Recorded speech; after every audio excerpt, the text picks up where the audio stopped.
প্রিয় দর্শক, আসসালামু আলাইকুম। সামাজিক যোগাযোগ মাধ্যম ফেসবুকের নিউজ ফিডে এই মুহূর্তে যে নিউজটি যথেষ্ট ভাইরাল হয়েছে, কমেন্টস পাল্টা কমেন্ট রিয়েক্ট করেছে, সেটা হলো যে স্ত্রীকে বিদেশে যেতে বাধা দেওয়ায় ঘটনাটি বিব্রতকর পার্থ।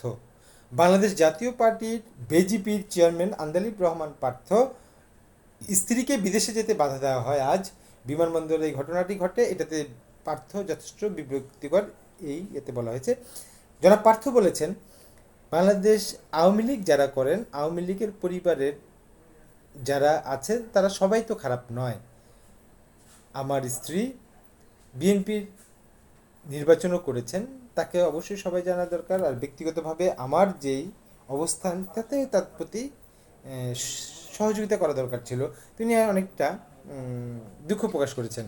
এখানে যথেষ্ট হাহারি পড়েছে, যথেষ্ট ট্রলের শিকার হয়েছে। সাদেরুজ্জামান নামে একজন কমেন্টস করেছে, নেগেটিভ কমেন্ট সবচেয়ে বেশি পড়েছে। লাল স্বাধীনতা উপভোগ করেন জনাব পার্থ, তিনি যথেষ্ট খোঁচা মেরে একটি কথা বলেছে। আরেকজন কথা বলছে, বিক্রম নামে একজন কমেন্টস করেছে, আন্দালিব রহমান পার্থর বাবার ইতিহাস সবাই জানে। জারিফ নামে একজন কমেন্ট করেছে, শেখ পরিবারের রক্ত সবই দূষিত। তেনার কমেন্টস করেছে। নিউজটির পরবর্তী যে নিউজটি,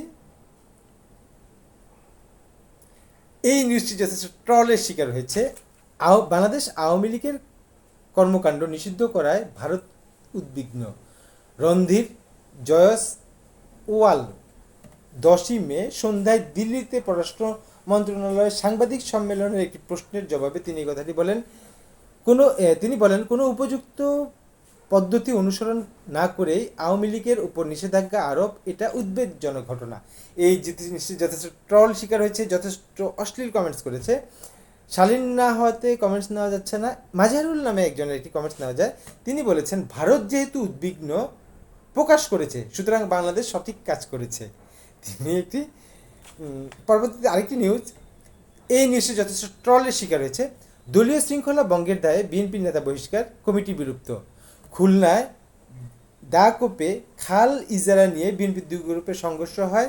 সংঘর্ষের পরে চালনা পৌরসভায় বিএনপির আহ্বায়ক মোজাফফর হোসেনকে বহিষ্কার করা হয়। এছাড়া দলেরকে সুসংগঠিত করতে দাকোপা উপজেলা ও চালনা পৌরসভা বিএনপি কমিটি বিলুপ্ত করা হয়। এটি চমৎকার কাজ করেছে, এটা করা দরকার ছিল, কিন্তু এখানে যথেষ্ট হারিয়েক্ট এবং নেগেটিভ কমেন্টসে ভরপুর। মারুফ নামে একজন কমেন্টস করেছে, এমন একটা চাঁদাবাজ দল 5ই আগস্টের পর থেকে প্রতি 24 ঘন্টায় 25টি অপকর্ম করে। তিনি যথেষ্ট সরি। হ্যাঁ, নুরুল নামে একজন কমেন্টস করেছে, বহিষ্কারের নাটক বন্ধ করো প্রিয়। তিনি একটি কমেন্টস করেছে। আইটি নিউজ এই মুহূর্তে সামাজিক যোগাযোগ মাধ্যমে খুবই প্রশংসিত হয়েছে। শেষ জীবিত মার্কিন জিম্মিকে মুক্তি দিলেন হামাস। হামাসের কাছে জিম্মি ছিল মার্কিন সেনা সদস্য এডেন আলেকজান্ডারকে মুক্তি দেওয়া হয়েছে। 12ই মে আন্তর্জাতিক মানবাধিকার সংস্থা রেড ক্রসের হাতে হস্তান্তর করেন হামাস। এটি যথেষ্ট লাভ রিয়েক্ট করেছে।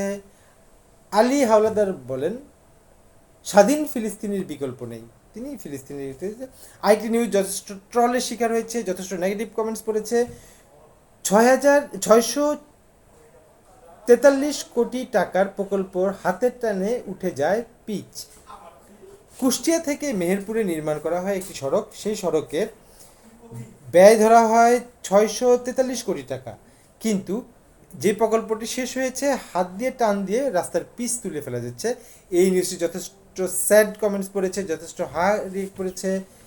মাসুম মিল্লা নামে একজন কমেন্টস করেছে, অভ্যাস কি আর পরিবর্তন করা যায়? অর্থাৎ তিনি একটি দুঃখসূচক একটা করেছে। আইটি নিউজ যথেষ্ট লাভ রিক করেছে। বিমানের ফুয়েলের দাম কমলো, অভ্যন্তরীণ রুটে লিটার প্রতি 111 টাকা থেকে 93 টাকা 57 পয়সা, আর আন্তর্জাতিক রুটে 75 টাকা থেকে কমিয়ে 75 সেন্ট থেকে কমিয়ে 60 সেন্ট নির্ধারণ করেছে বাংলাদেশ এনার্জি রেগুলেশন কমিশন।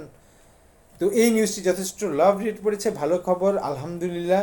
একজন কমেন্টস করেছে, আবদুল্লাহ নামে একজন কমেন্টস করেছে, টিকিটের দাম তো মনে হয় কমবে না। উনিও একটা প্রশ্নবোধক চিহ্ন রেখেছে, তিনি যথেষ্ট না। আইটি নিউজ যথেষ্ট লাভ কমেন্টস পড়েছে। মাগুরায় আলোচিত শিশু আসিয়া ধর্ষণ ও হত্যা মামলার অভিযোগ ঘটনায় 21 দিন শেষ হলো বিচার কার্যক্রম। জন্য মামলার রায়ের জন্য 17ই মে দিন ধার্য করেছে আদালত। এতে আলহামদুলিল্লাহ পড়েছে, লাভ রিয়েক্ট দিয়েছে। রনি ইসলাম বলেছে 17ই মের পরে 18 মে ফাঁসি দিতে যেন দ্রুত হয়ে যায়, এটা চায় জনগণ।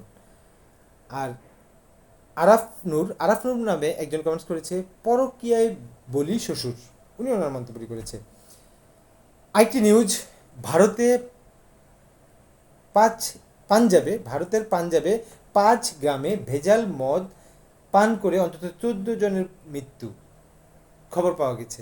এটি যথেষ্ট হাহাড়ি পড়েছে, দুঃখসূচক কমেন্টসও আছে। আইটি নিউজ, যথেষ্ট দুঃখজনক ঘটনা যে রংপুরে বাস মোটরসাইকেলের সংঘর্ষে প্রাণ গেল 3 জন। মুখোমুখি সংঘর্ষ আসলে